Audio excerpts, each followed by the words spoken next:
Quarter and full year 2024 earnings conference call. At this time, all participants are in a listen-only mode. A question-and-answer session will follow the formal presentation. If anyone should require operator assistance, please press star zero on your telephone keypad. As a reminder, this conference is being recorded. It is now my pleasure to turn the call over to Skechers USA Incorporated. Thank you. You may begin. Good afternoon, everyone. Thank you for joining Skechers' fourth quarter and full year 2024 earnings conference call. My name is Jason DeEast, and I lead the cybersecurity engineering team here at Skechers. I have been with the company since 2013, and my favorite style is the SKX float from our Skechers basketball line.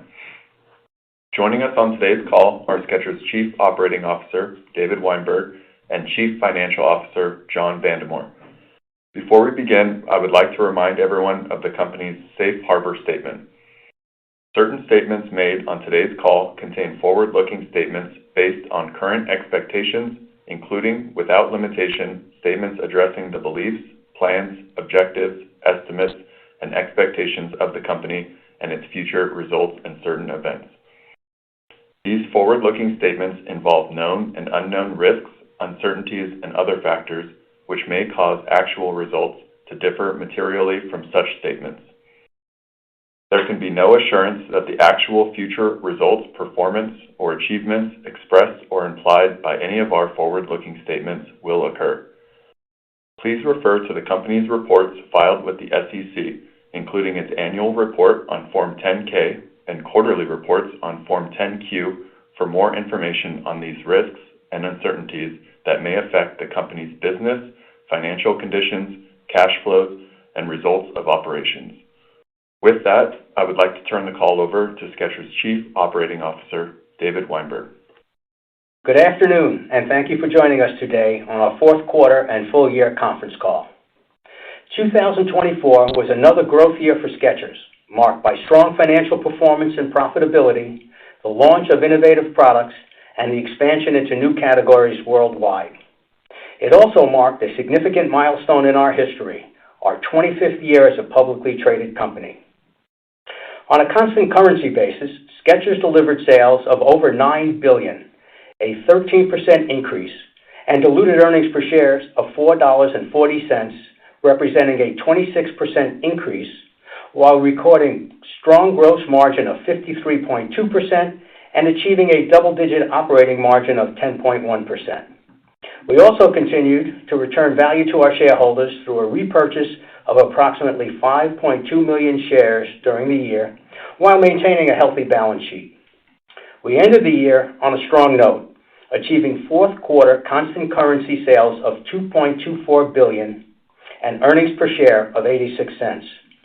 Our performance in the quarter was broad-based, with reported sales growth of 17% in wholesale and 8% in direct-to-consumer, as well as 18% growth domestically and 10% growth internationally. For over 3 decades, we've upheld our core principles of delivering style, comfort, innovation, and quality at an affordable price. We have maintained this commitment while evolving and adapting to meet the needs of our customers and drive global demand. This was again evident over the past year as we broadened the category reach of Skechers performance to deliver innovation and comfort for the court, pitch, field, green, and trail. Building on the momentum of our Skechers pickleball debut in 2022, we strategically expanded into soccer and basketball the following year. We focused initially on major markets for these global sports, while partnering with world-class athletes to gain recognition and establish legitimacy. In 2024, we expanded our soccer and basketball offering with elite academy and youth styles available worldwide.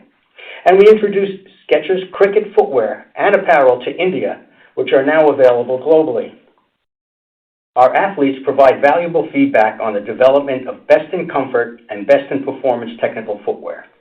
In 2024, we expanded our roster of elite athletes to include Premier League's Mohamed Kudus and Anthony Elanga, La Liga's Iker Lasada, Indian Super League's Sunil Chetri, and Turkey's national star Barış Alper Yilmaz, as well as NBA player Joel Embiid and WNBA player Rickea Jackson. These athletes join our professional golfers Matt Fitzpatrick and Brooke Henderson, pickleball pros Tyson McGuffin and Catherine Parenteau, and Major League Baseball players Clayton Kershaw and Aaron Nola, among others.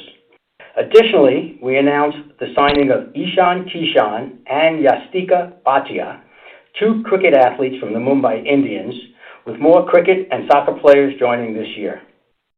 Leveraging our innovative designs, technical expertise, and commitment to comfort that performs, we see tremendous opportunities to expand beyond our existing performance footwear offering, extend our reach into new accounts and countries, and meet the evolving needs of our global consumer base. Further, we are focused on building successful signature technologies, including Skechers Hand-Free Slip-ins and Skechers Arch Fit, as well as pursuing unique partnerships to unlock new market opportunities and enhance our product portfolio. These include the co-branded footwear offering with John Deere, collections with Martha Stewart and Snoop Dogg, and a collaboration with the Rolling Stones. We continue to support our diverse product offering with broad-based campaigns to engage new and existing customers. These are featured across traditional mediums such as linear and digital television, newspapers, magazines, and social media, as well as unconventional presence on stadium perimeter boards, buses and trains, airport security areas, and much more. Our lifestyle marketing efforts featured our diverse talented roster that includes Howie Mandel, Howie Long, Martha Stewart, and Brooke Burke, as well as regional ambassadors like former European footballers Jamie Redknapp, Fabio Cannavaro, and Frank LaBeouf, influencer Lele Pons in Mexico, K-pop singer and actor Cha Eun-woo in Southeast Asia, and Spanish singer David Bisbal, among others. We also partnered with regional influencers and key opinion leaders to drive awareness across social media platforms. Building on our history of airing memorable Super Bowl campaigns, this year we're planning an impactful moment with a commercial celebrating Kansas City Chiefs coach Andy Reid and his need for hands-free comfort.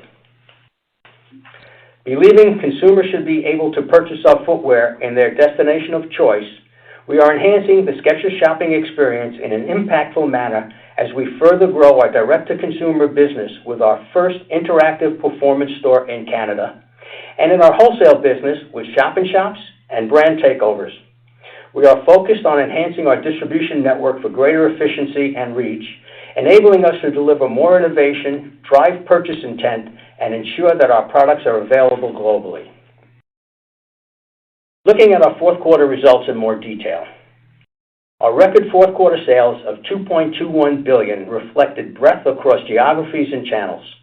Domestic sales rose 18% and international improved 10%. We saw regional growth in the Americas of 14% with continued strength in the United States and Canada.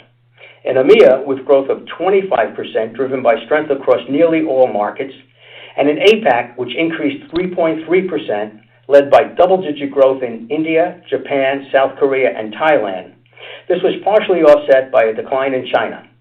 However, our diverse product portfolio and established network of retail stores and online shopping destinations gives us confidence that we will return to growth as the market recovers. Wholesale increased 17% due to increases of 31% domestically and 10% internationally. Our domestic wholesale growth reflects the continued demand for our comfort technology products, resulting in strong double-digit increases across our many footwear product lines for men, women, and kids. Within international wholesale, we saw continued demand for our innovative products, which resulted in growth across nearly all markets. Turning to our direct-to-consumer segment, sales increased 8.4%, with international improving 9.3% and domestic 6.8%. For the important holiday selling period, we saw an increase in in-store shopping with growth in nearly every market, including China. For our e-commerce, the Americas and EMEA both improved double digits, while APAC was negatively impacted by the challenges in China. With the breadth of our product and global reach, Skechers branded stores, both concept locations in quality malls and outlets and big box stores in high traffic areas, continue to drive awareness and purchase intent. We ended the quarter with 5,296 Skechers stores worldwide, of which 1,787 are company-owned locations, including 610 in the United States. We opened 77 company-owned stores in the quarter, including 20 big box locations in the United States, 15 stores in China, and 5 each in Canada, Colombia, and Mexico. We also opened our first company-owned stores in the Philippines, 3 in total, and our first company-owned store in Prague. We closed 33 stores in the quarter. Also in the period, 121 third-party stores opened, including 36 in China, 10 in Indonesia, 7 in Australia, and 6 each in India, Malaysia, and South Africa. Also of note, 197 third-party stores closed in China.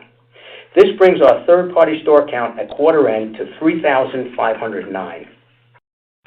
In the first quarter to date, we've opened 14 company-owned stores, 6 of which are in China and 3 in the United States.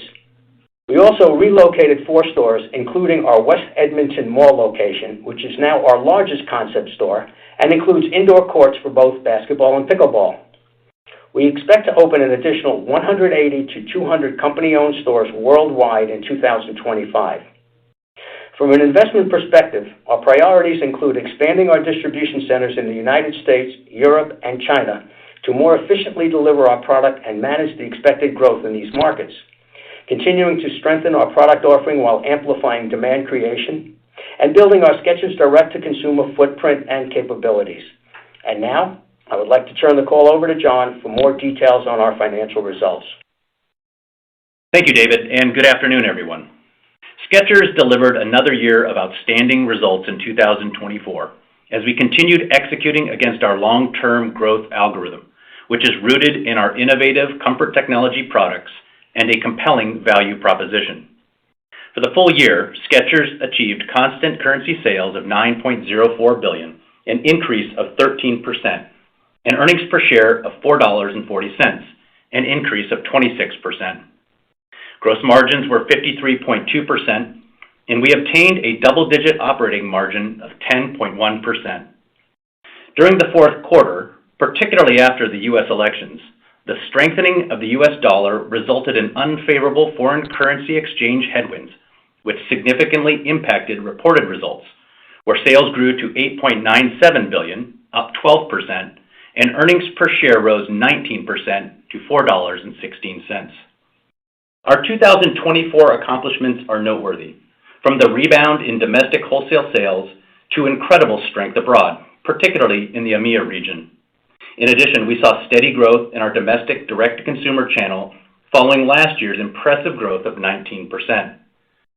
All of this is remarkable considering the challenges we experienced throughout the year, including the difficult macroeconomic environment in China, supply chain disruptions resulting from the Red Sea crisis, and new regulatory standards abroad.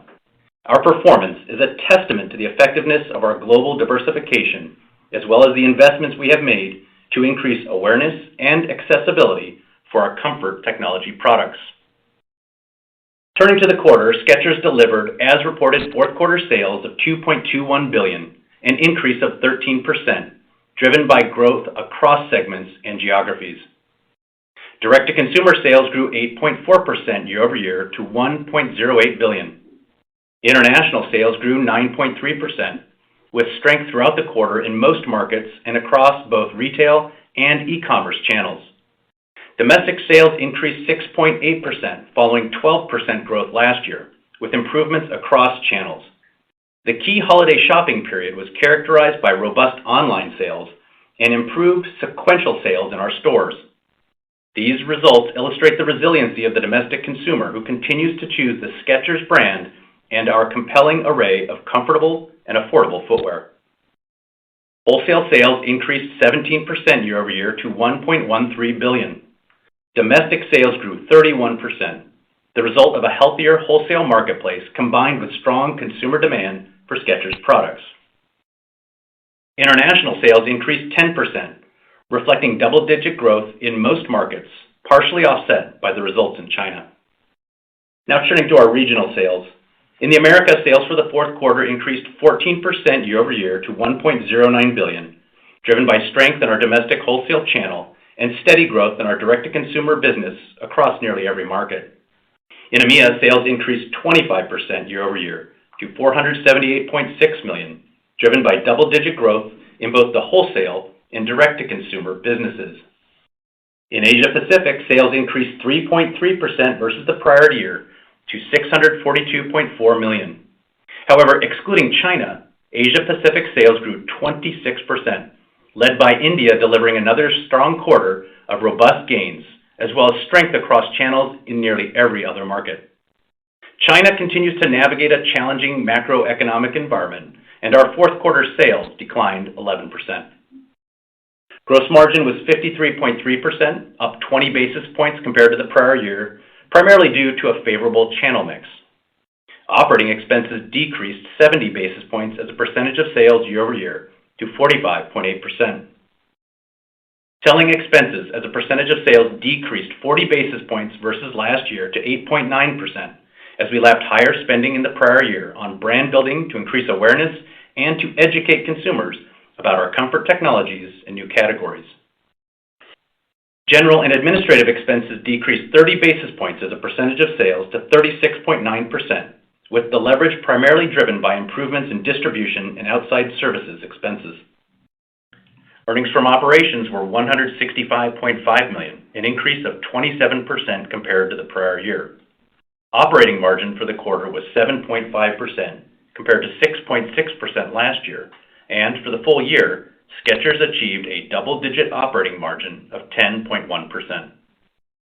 As mentioned earlier, unfavorable foreign currency exchange rates during the quarter, the impact of which is reflected in the other expense line item of our P&L, totaled $34.7 million and represented an increase of $45.1 million compared to the prior year. Our effective tax rate for the fourth quarter was 11.8%, compared to 20.3% in the prior year, reflecting a favorable mix of earnings in lower tax jurisdictions and impacts from foreign currency losses. For the full year, our effective tax rate was 16.9% compared to 18.8% in the prior year. As we prepare for 2025, an important consideration will be the implementation of global minimum tax regulations, which we will address further in our guidance.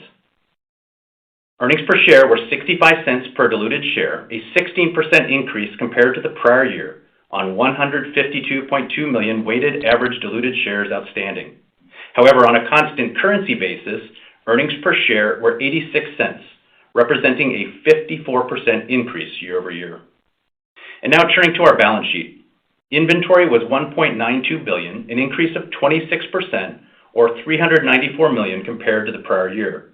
In-transit inventory remains elevated, particularly in EMEA, due to increased shipping times from the closure of the Suez Canal, and we continue to actively manage inventory levels in China, which improved sequentially.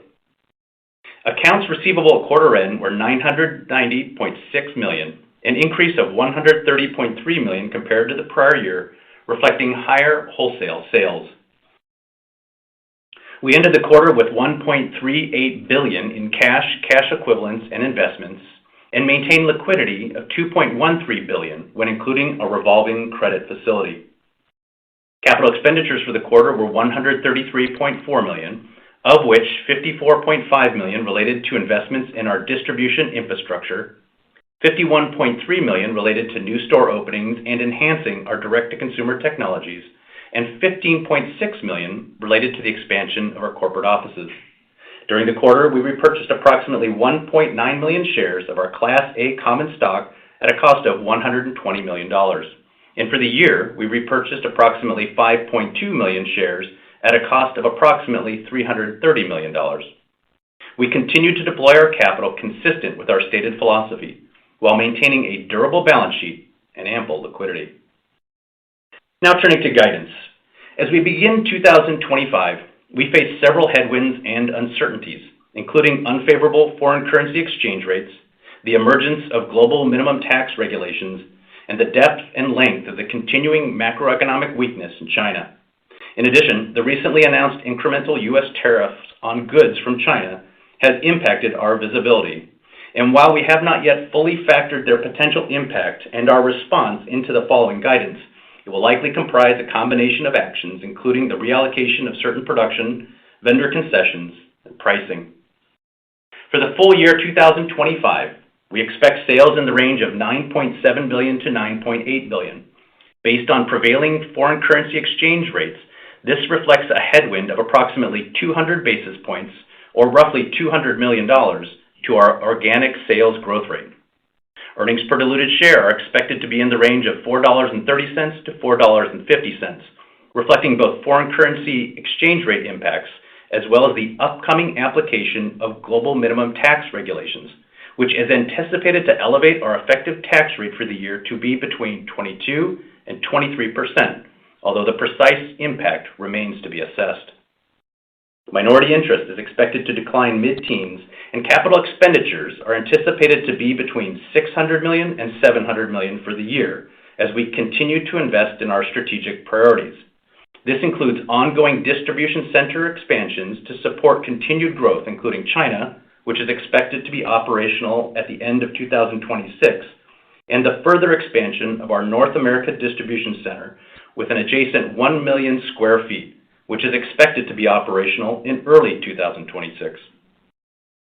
For the first quarter, we expect sales in the range of $2.4 billion to $2.425 billion, and net earnings per share in the range of $1.10 to $1.15, reflecting a roughly pro rata share of the aforementioned impacts from foreign currency and taxes, as well as some elevated demand creation spending. While the year ahead presents many unknowns, we remain confident in our long-term strategies and committed to reinvesting in our business for sustainable and profitable growth while consistently delivering consumers the style, comfort, and quality they desire at a reasonable price.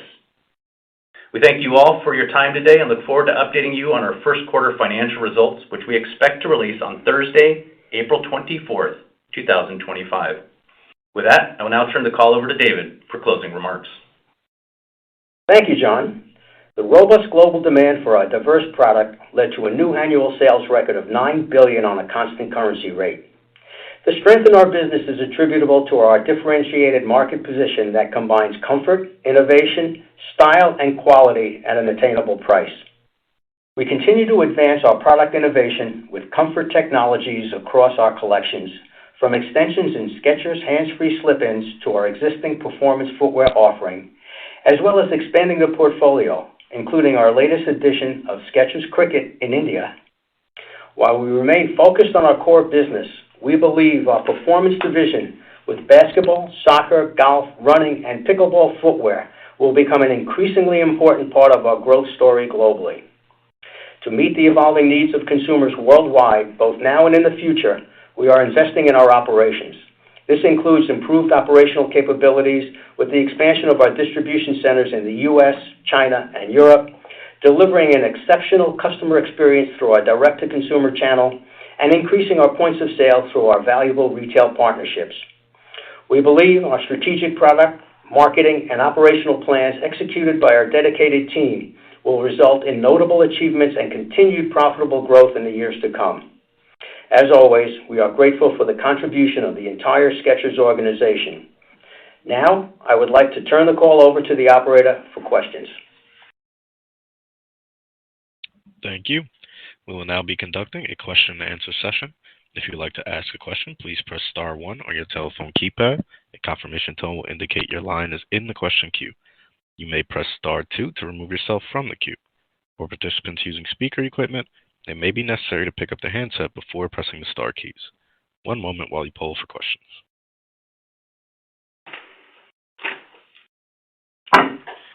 And our first question comes from Jay Sole with UBS. Please proceed with your question. Great. Thank you so much. David, John, thanks so much for giving the guidance on 25 and first quarter. I just looking for a little detail. If you're thinking about gross margin for fiscal 25, what kind of outlook should we think about when it comes to modeling gross margin? Thank you. Yeah, first of all, I realize there's a lot going on in the guidance, which is why we try to elaborate a bit. The tax rate is definitely something I would encourage everyone to take a look at. The emphasis on global minimum tax regulations is pretty significant in the year, and so that's certainly something to be cognizant of. I think if we look at the gross margin, I mean, one of the things we're most proud of over the last 3 years is the accretion we've delivered through gross margin, starting at a product level and carrying through the rest of our business channels, both in wholesale and in direct-to-consumer. I would say, we're not anticipating a material change in the gross margin overall. Right now, as we look, the business looks fairly balanced in growth, so we might not see as much of that incremental accretion from the emphasis on international and DTC that we've talked about historically, but that's a good thing because we're seeing strong growth, across the channels before us. Now, I will say in the quarters, we may see some fluctuations. Certainly, we need to understand more fully how the recently enacted tariffs are going to unfurl throughout the year. But we do believe we have the ability and have shown in the past to compensate for that and defend these margins. So, more than anything else, I would say, looking for stability overall. There may be some small variability on a quarter-to-quarter basis, but overall, we think the year should offer us a continued opportunity to appreciate the gross margin improvement we've made over the last 3 years.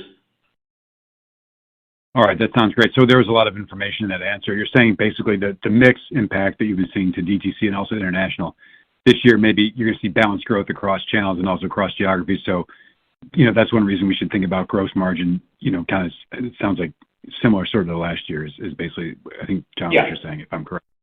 Yeah, that's absolutely right. Got it. All right, super. Thank you so much. Thank you. And our next question comes from Laurent Vasilescu with BNP Paribas. Please proceed with your question. Oh, good afternoon, David, John. Thank you very much for taking my question. I wanted to follow up on Jay's question about margins.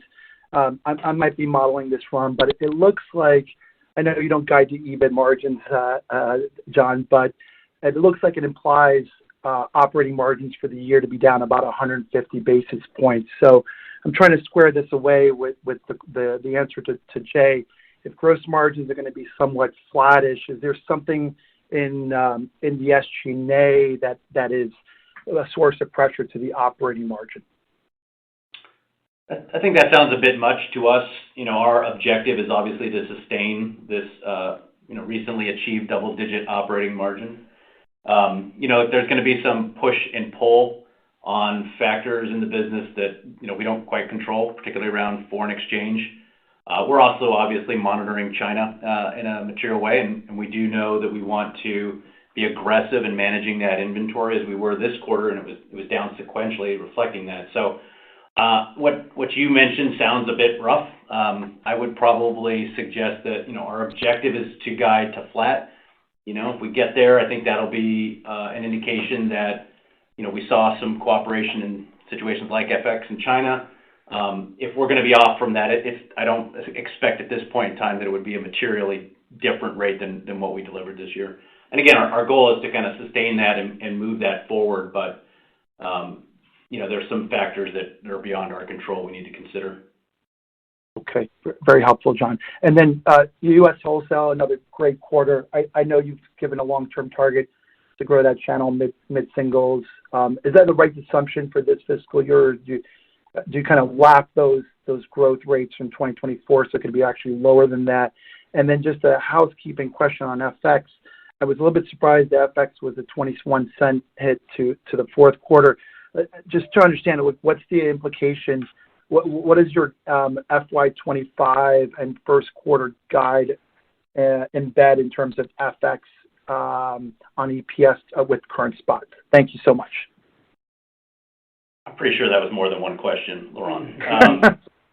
I would say, first and foremost, you mentioned the tremendous rebound we saw on the domestic wholesale side this year, and I think that's worth mentioning again because the wholesale team here did a great job, backed by fantastic product and excellent marketing, and to deliver on the back of a very challenging year, a rebound like we've seen is pretty phenomenal, and certainly our thanks go out to the entire team for delivering that. I think as you look to this year, I do believe we're going to start gravitating back down toward that longer-term horizon of kind of a mid-single-digit growth number for wholesale. So I'd say that's a good number to consider, but obviously we're also pushing to do better than that.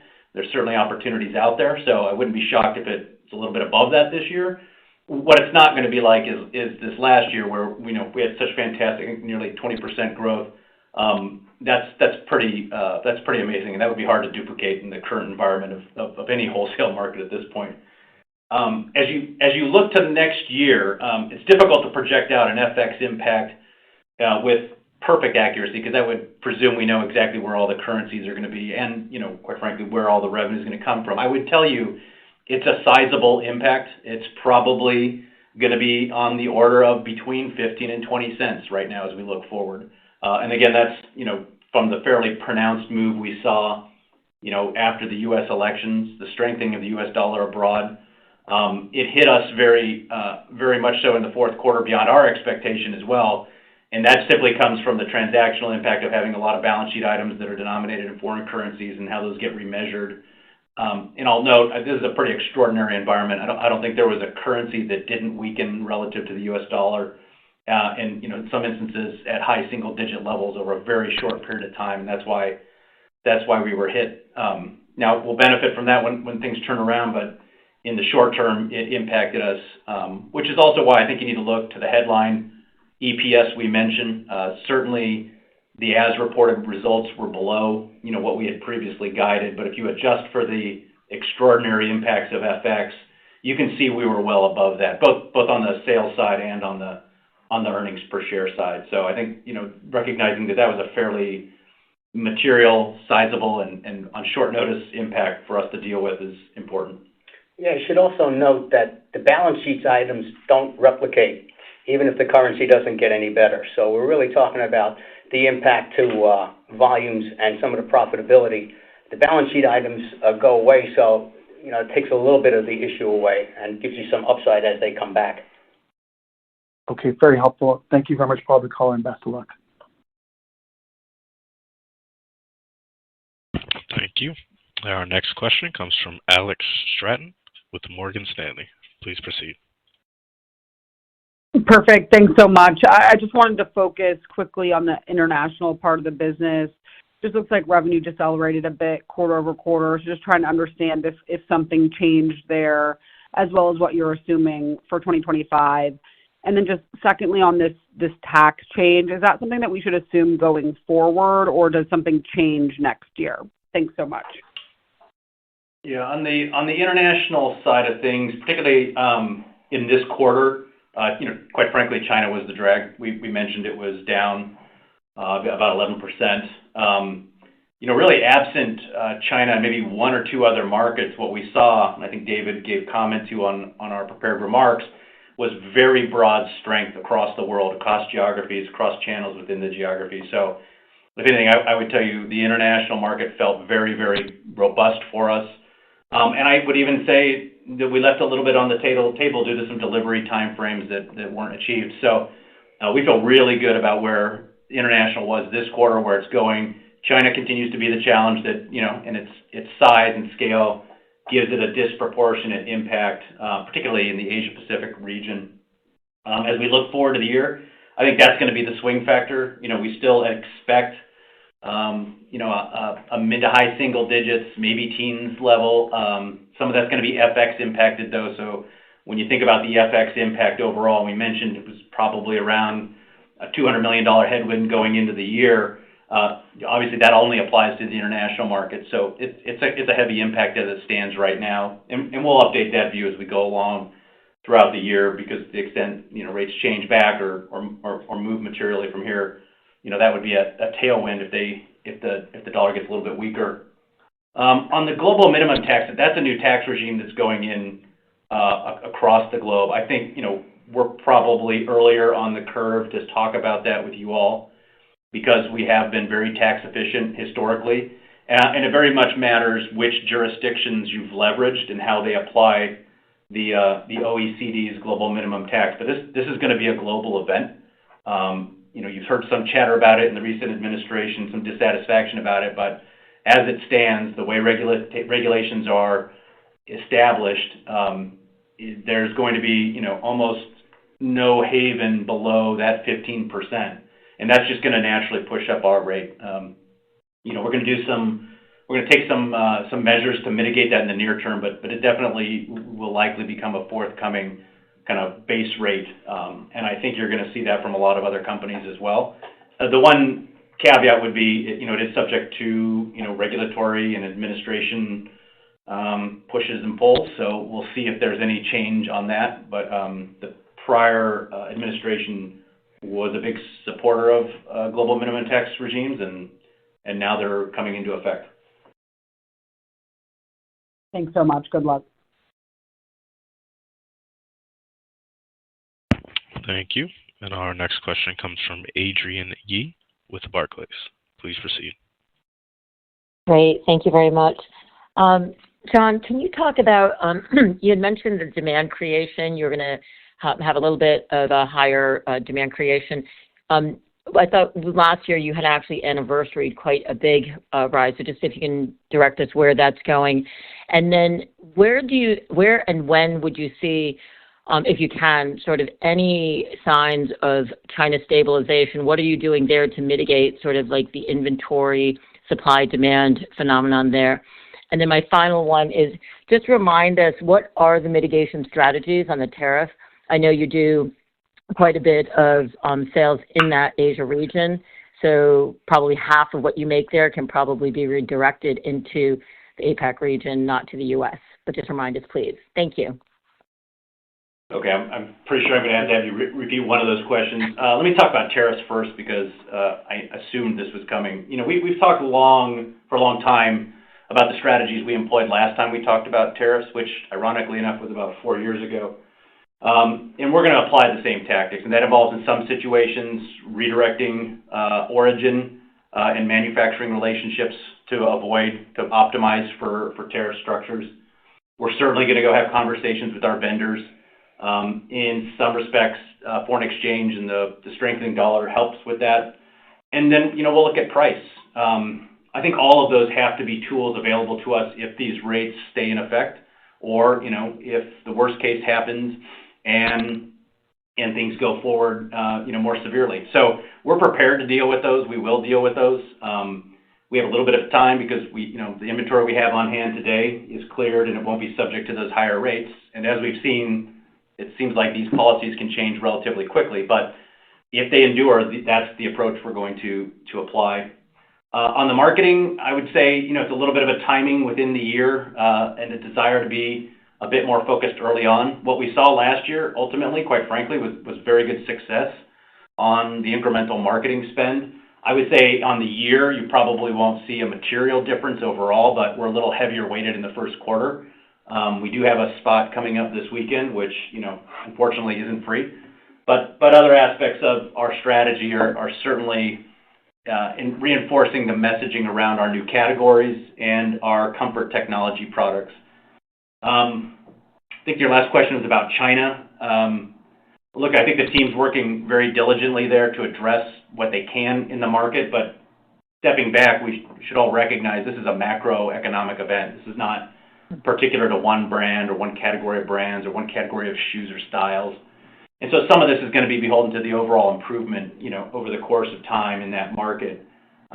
We've already started the process of looking at how we make sure that our inventory stays fresh. That necessarily requires us to move inventory a little bit quicker than we might, and we've got plans for that. We did a little bit of that in the fourth quarter. We'll do more in the first quarter with an eye towards getting back in a position where we can make the free flow of new and exciting goods, into the market easily. And we also have some of the strategies we talked about from a marketing perspective will be in the China market as well to attempt to spur demand, spur awareness around some of our comfort technologies that probably still have a lot of room there to go from an awareness perspective. And we think ultimately will be a very good fit with that market. But just given the last year, it's been a little bit tough to be able to put that messaging forward in the right way. I'd also just like to add on the tariff situation. We've been dealing with tariff situations in other parts of the world, as we are one of the larger businesses outside the United States and our international business. There has been changes both in India, places like Mexico, South America, Europe, where we've had a change in midstream, and we've always come out better than we went in. So I would tell you that while you never know what the situation is going to end, it is one of our core competencies, and we have moved production, and we have taken price where necessary. We continue to develop product on a regular basis that have more features that can carry that increase in product. So we think this is not one of the worst ones we've seen, and we'll come through it quite well. And as far as demand creation is concerned, we've decided to step it up in the first and second quarter just because of the uneasiness in the world to keep our product in the forefront, especially in China. While it would be an easy place to cut because volumes are coming down, we think it's important to go and reinforce our position there as we develop new product for China specifically and new advertising and look to move it on and continue to support around the world where we're growing. I mean, you have to consider that we grew 12% without China growing a lick in the past year. And if we would have told anybody that a year ago, and I know we've taken a hit throughout the year by being overly Chinese oriented, and our growth projection for this year doesn't include any significant growth, if any, in China. So it just shows you the strength of the brand and how it's moving there. So I think all of that puts us in a very good, comfortable place as we go into this year, even though there is a lot of uncertainty. Thank you very much. Best of luck. Thank you. Thank you. And our next question comes from John Kernan with TD Cowen. Please proceed with your question. Good afternoon, guys. Thanks for taking my question. Hey, John. Just curious on the CapEx spend at $700 million on the high end. Can you frame where that's going to us and talk about what the normalized run rate is? I think this is closer to 7% of sales. I think a lot of your peers are closer to 2%. So just curious where this is going and how long this is going to remain at this level. Yeah, I thought someone might ask. I would really think about it in kind of two big buckets, if you will. One is kind of more normal run rate investments that we make. It's stores, it's technology. Obviously, we continue to build out our corporate campus here. And we always have some element of distribution center investment ongoing. Every now and again, we have to bite off some of the bigger investments because they're investments you have to make for 10, 20 years, not 1 year. And really, there are two of those underway at the moment. One is a continuation of the China distribution center expansion that we had talked about. The other we mentioned in New York in the early part of the winter. We need to build additional storage capacity in the U.S. We have a prime opportunity to do that adjacent to our existing facility, which ultimately will drive a much more efficient relationship between kind of bulk storage and processing. And unfortunately, we don't get to choose the timing of that. The timing of that is now. It's now in part because of our needs, but it's also the ability to take advantage of that location is unique. And so that's the big swing factor in the number. I think if you strip that out, because it's probably a once in a 10-year investment at least, you'd see the run rate is much more normalized. The reason for the width in the range, though, is a little bit of timing considerations for that project and the project in China. Those are going to be big determinants of how far we get against the plan this year. So we gave a bit of a wider range to illustrate, in particular, those projects carry a lot of weight from a timing perspective. But if you set those aside, I think you'd see a much more normalized level because the material portion of kind of the above trend spend is associated with China and the U.S. Yeah, I'd like to just also clarify some of the U.S. spend. Go ahead, Dave. Yeah, we have now 2 buildings we operate off-site that are quite expensive and cause us to move a lot of product around because of the growth we experienced after the pandemic and needed it and couldn't get the space close enough. So you can imagine the inefficiencies in this time. The reason that it's so expensive in the U.S. portion is this will become part of our joint venture. So we'll own half of it. So we pick up the whole cost, and obviously we have a joint venture partner, but we will own it. It will be part of that facility. We will get rid of 2 outside buildings, so we will have our own. This building will be phenomenal and will not require us to truck anything around to process. And we'll sort of conclude our move into direct-to-consumer and e-com in such a big way as to be able to process and hold it all in one facility. So the fact that we own it or own half of it makes it a little more expensive, but will make it that much more efficient as we go forward. And I will point out in Europe, we ended up a little bit behind the curve simply because we grew so significantly there. John said 25% in the last reporting time, and we've converted there also to a significant piece of direct-to-consumer and e-com. So we're processing significantly more. And we've had a lot of pressure put on that facility simply because of the closing of the Suez Canal and everything taking 3 more weeks and us having to process more efficiently and get product in earlier.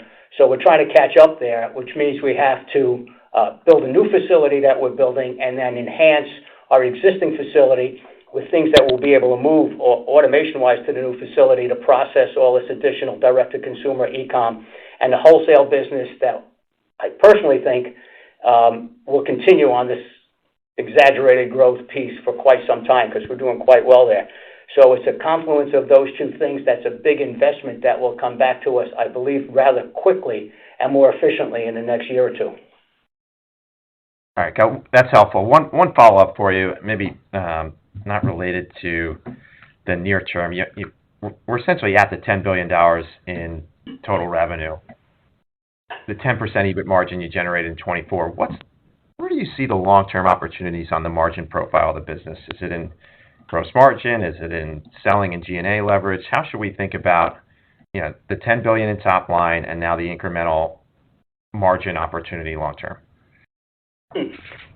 Well, I'll let John take most of that, but I will tell you a lot will depend on how fast we grow.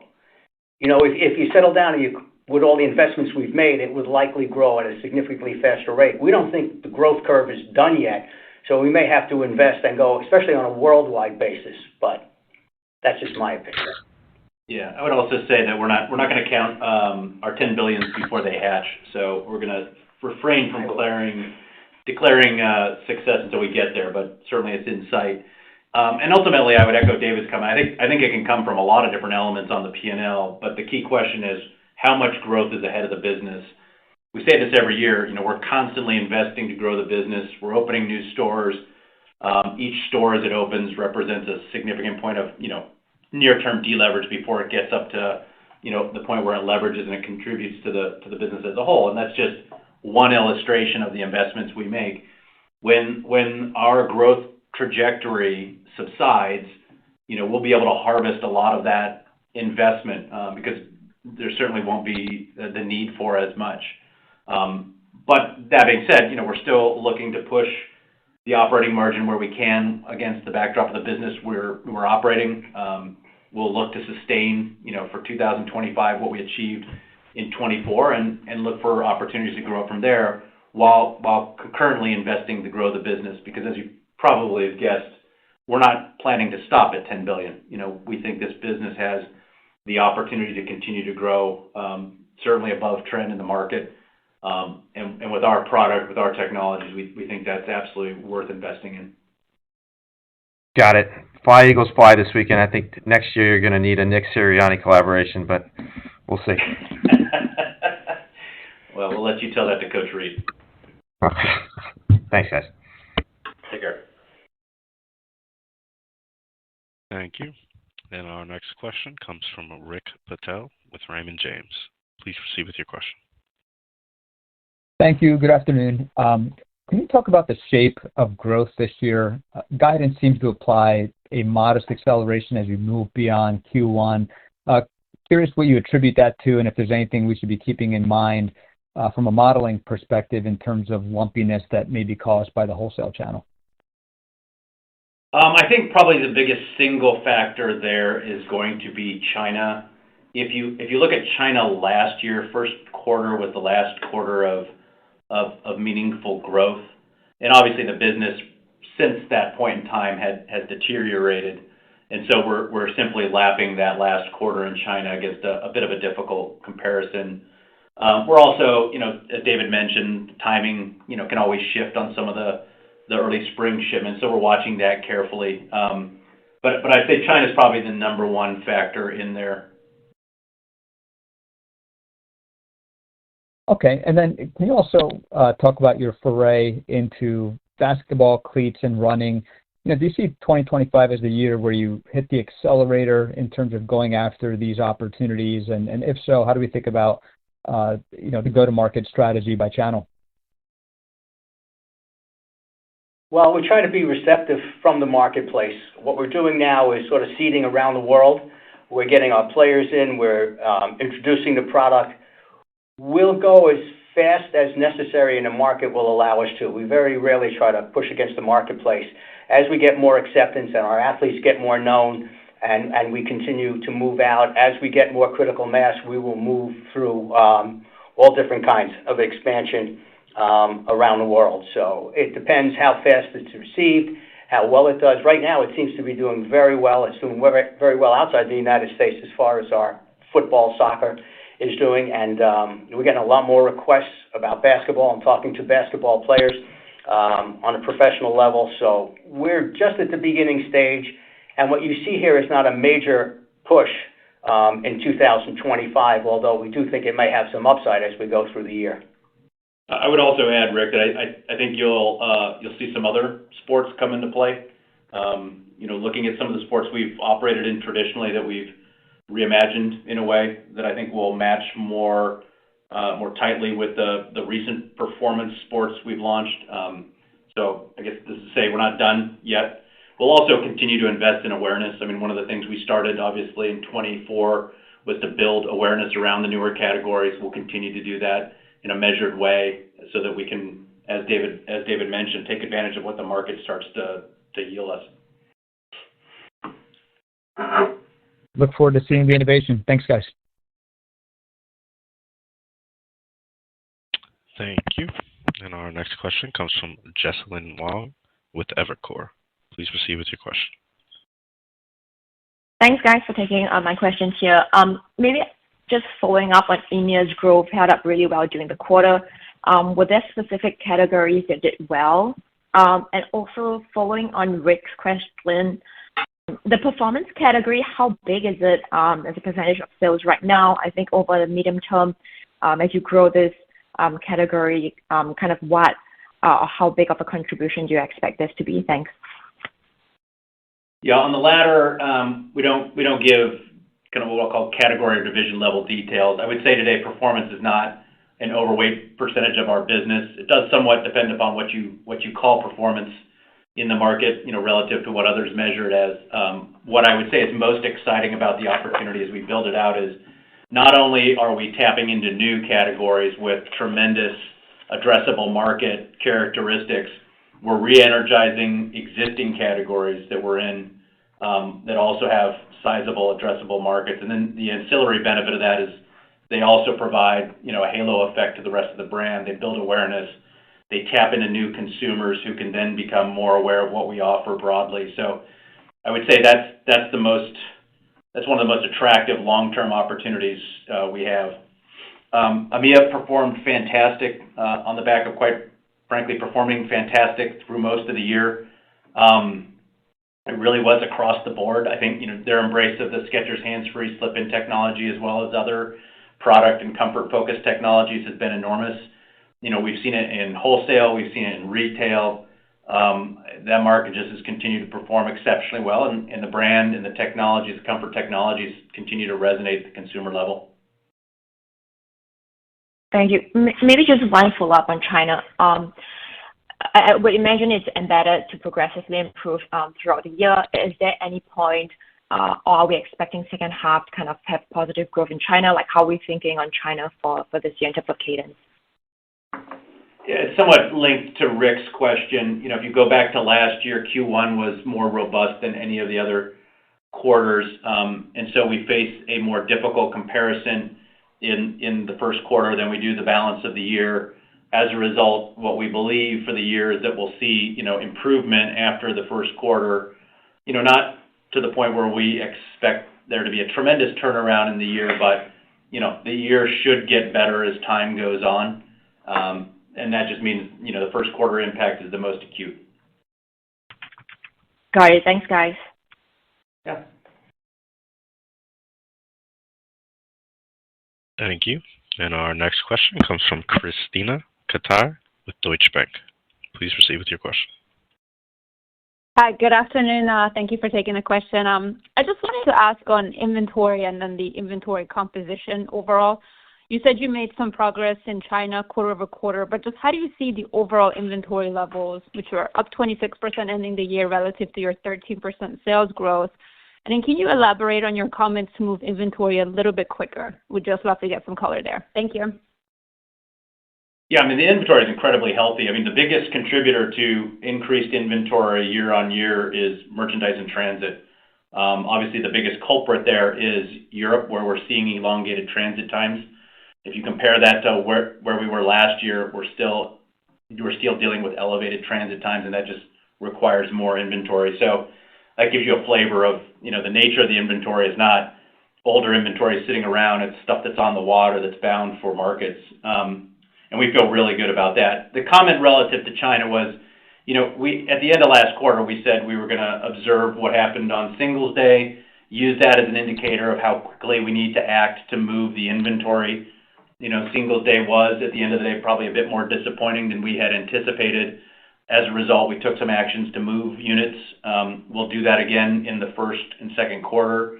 But the objective there is to make room for the new product, to make room for our comfort technologies, to get those to the consumer.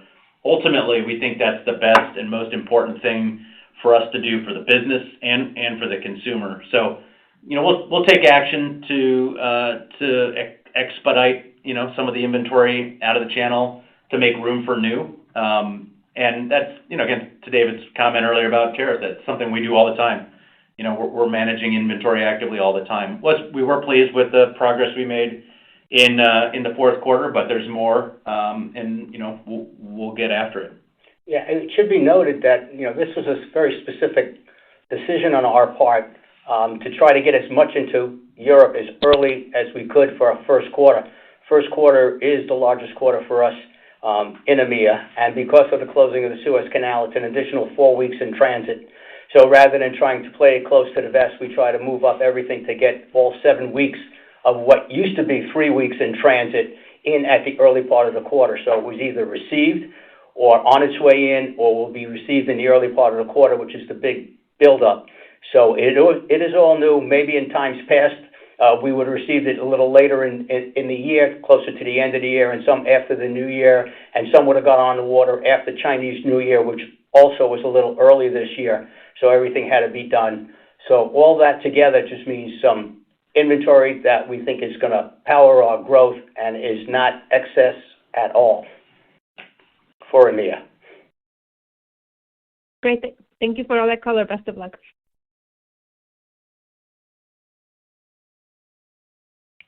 And our next question comes from Chris Nardone with the Bank of America. Please proceed with your question. Thanks, guys. John, can you just elaborate a little bit more on the drivers of the 31% U.S. wholesale growth during the quarter? And are you concerned at all about footwear inventory levels within the U.S. wholesale channel? How are you expecting to navigate the potential pricing environment if the tariff situation worsens from here? Domestic wholesale continued to perform on the back of quite frankly, everything that, had driven it up to this point in time in the year, Chris. Got a handful of accounts that are doing extraordinarily well.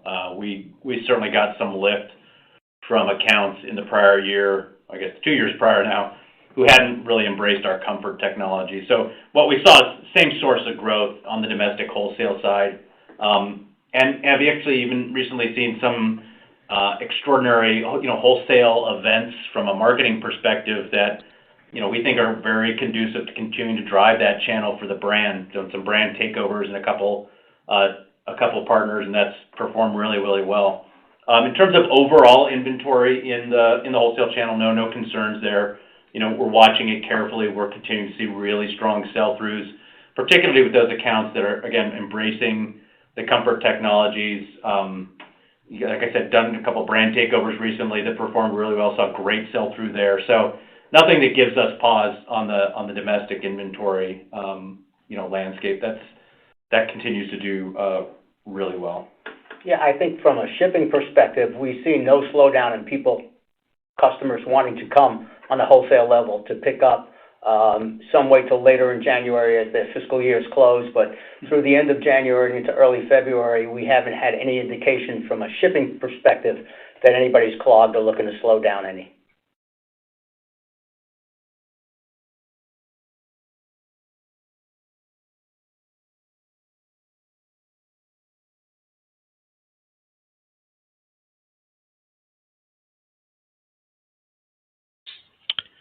And our next question comes from Tom Nikic with Needham. Please proceed. Hey guys, thanks for taking my question. John, I believe you said the minority interest line would be down mid-teens this year. Is that predominantly due to the expectation that sales are down in China, or is there anything else that's driving that? Well, we're not gonna guide by line item by country, but I will say, that is the most significant factor influencing the trend in minority interest. It's not a pure number or pure reflection of what's going on in China, because there are other markets with minority interest impacting the business, but that's the main driver to the downside, yes. Understood. Okay. And then the inventory growth, optically it's high, and I know some of that's, due to in transit. Excluding the increase in transit inventory, I mean, is it safe to say, you kind of feel that your inventories are in appropriate shape relative to the growth that you're expecting for 25? Yeah, absolutely. On-hand levels I think they were up, 12%. So, vast majority of the growth came out of, as we said, the in-transits. And I was just looking, China, as we said, improved. It improved on-hands pretty nicely. So, yeah, I mean, again, we make mention of the in-transit inventory, not because we enjoy talking about in-transit inventory, but it has been for a couple of quarters now the most significant factor influencing inventory increases. And again, the Suez Canal crisis is a heavy contributor there, because a lot of the in-transit, probably, I'd say 60 to 70% of the in-transit increase we saw year on year was precisely in Europe. So, it's a reflection of the dynamics of the shipping market at the moment, and I guess in a way geopolitical events. But again, to David's point, it's good inventory, it's healthy inventory, it's order-backed inventory. So, we'll absorb that and get it into our system and process it out as quickly as we can. Understood. Thanks very much, and best of luck this year. Thanks, Tom. And our next question comes from Anna Andreeva with Piper Sandler. Please proceed. Great. Thanks so much. Good afternoon, and thanks for taking our question. We had a question on Comfort Technologies. You've seen some nice traction there for some time. How do you view the pipeline of innovation, either for 1Q or as we go through the year? And are there any additional categories that technologies could be applied to? And just as a follow-up, ASP has been under slight pressure, I think, for both channels, despite you guys rolling out the new technologies in 24. So should we expect the price to reverse in 25, or what's been driving some of that decline? Thanks so much. Sure. Let me touch on the price dynamics. I would separate, the U.S. and international price dynamics, which I know you guys can't see as well, but, obviously FX plays a role on the international side.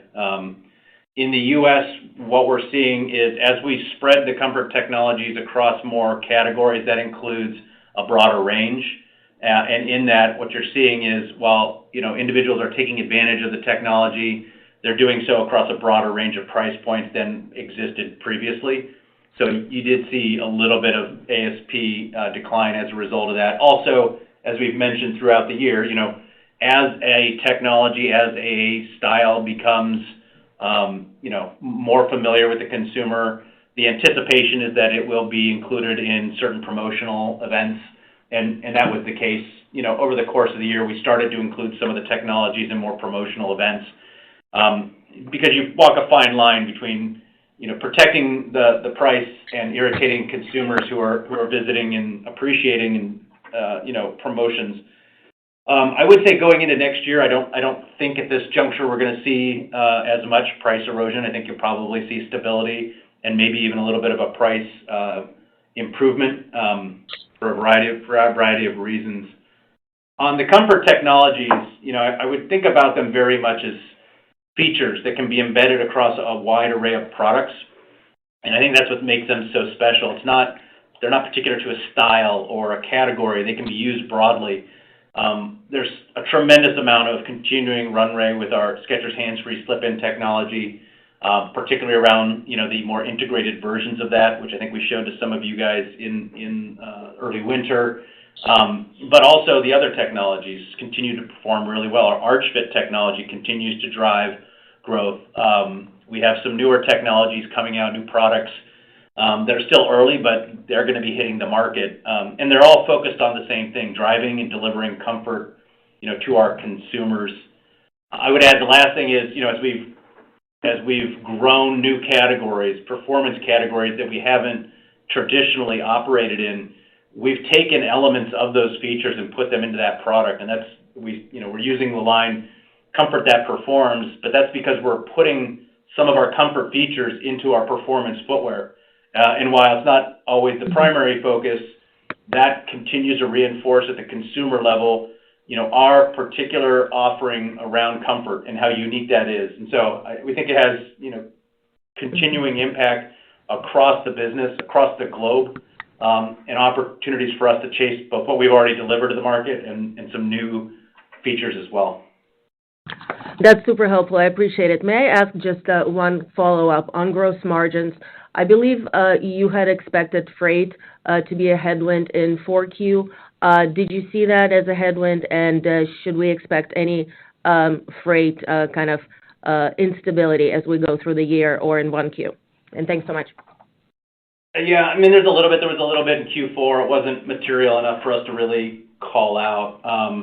There will be a little bit more in Qs 1 and 2. The impact always depends upon the size and scale of the business. We think that then gets us past what was the summer rate pressures coming from the initial elements of the Suez Canal crisis. So there's a little bit in there. We don't expect it to be a driving factor, but it's certainly something we're watching carefully. Yeah, it will also depend on alternate sourcing and where stuff has to come from as we move things around in the coming year. Also, there has been somewhat of a slowdown since a lot of people before Chinese New Year have brought a significant amount even into the United States in anticipation of the new regime and its tariffs.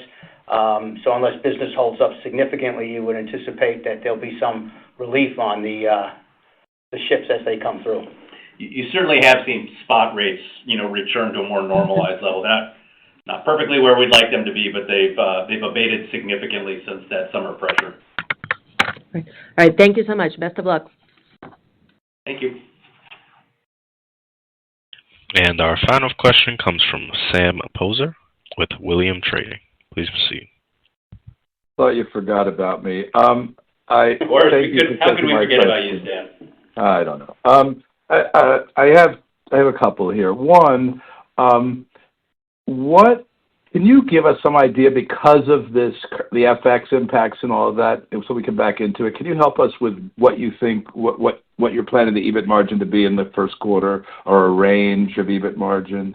And that'll help us a lot because we have this big chunk, as we did in the previous quarter, of FX. So can you help us with the other income line, and then we could back into it that way? Yeah, we don't normally project other income impacts. That's why they're so painful when they arrive like they did in the fourth quarter. That's why we don't mind them as much when they go the other direction. But to know those, we'd have to have the impact.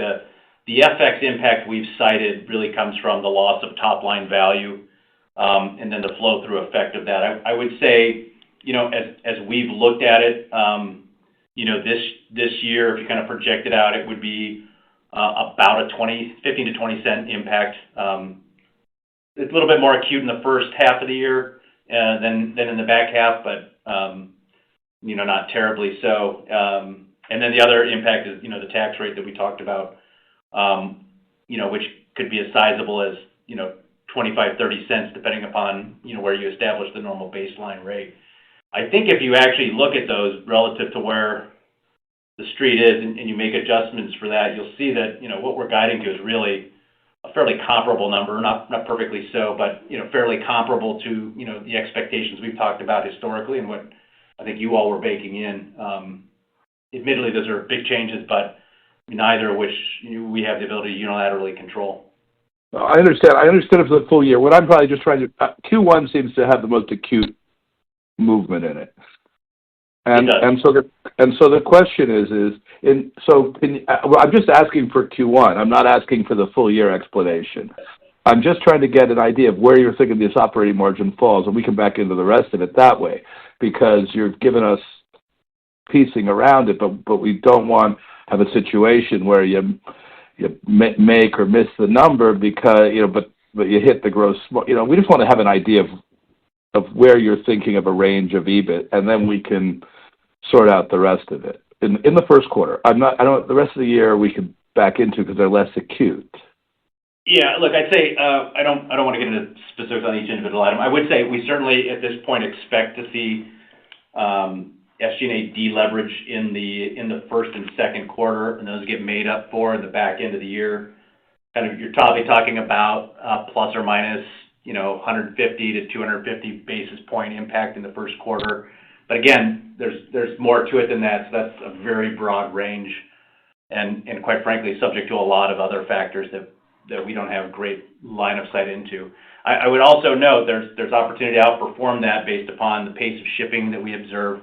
So, it could be that we end up much better than that as a reflection of some, more encouraging shipping trends should those develop.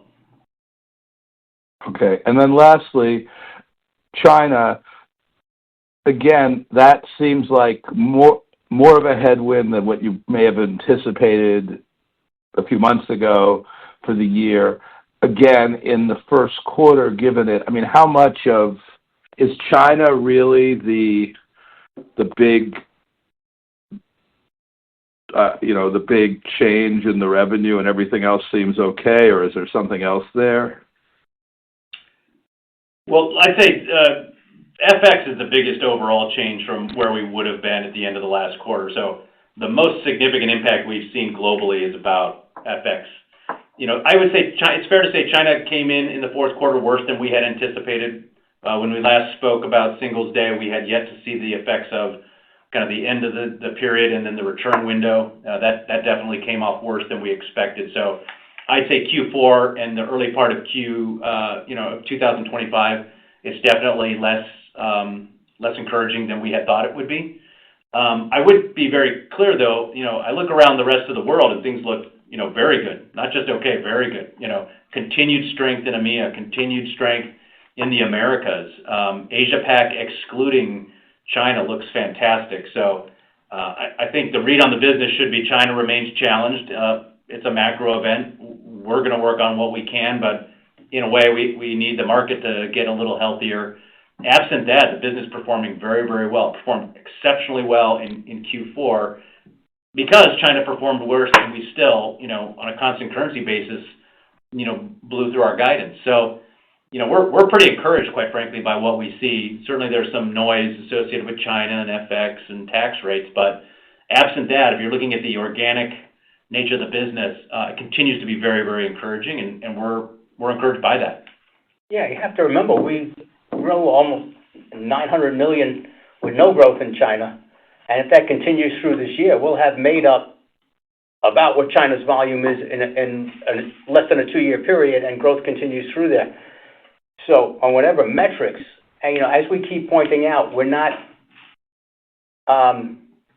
dependent on any one geography or any one category, and I think this proves it very much so. We continue to grow with China not growing, and we do believe China will come back and add to the growth as we go through the next year.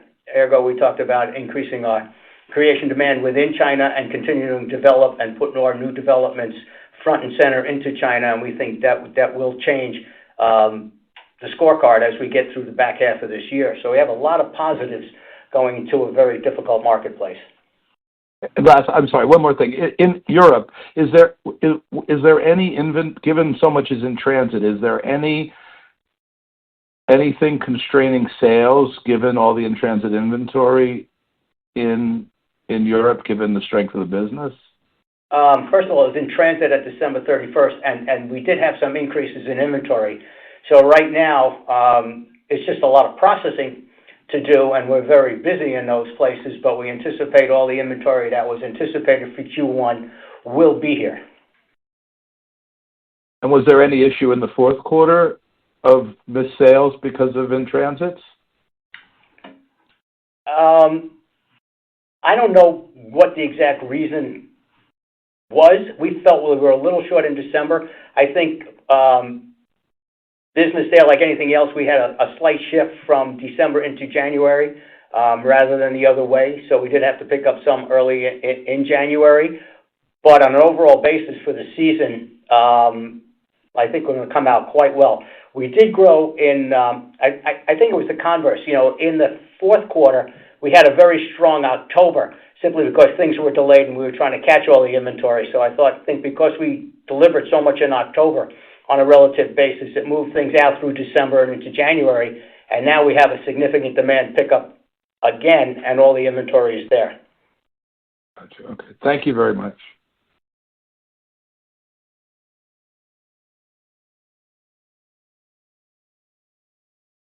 And that does conclude today's question and answer session. I pass it back to management for any closing comments. Nope, no closing comments here. Thank everybody for your time and look forward to speaking with you at the end of Q1. Thank you. This does conclude today's teleconference. We thank you for your participation. You may disconnect your lines at this time.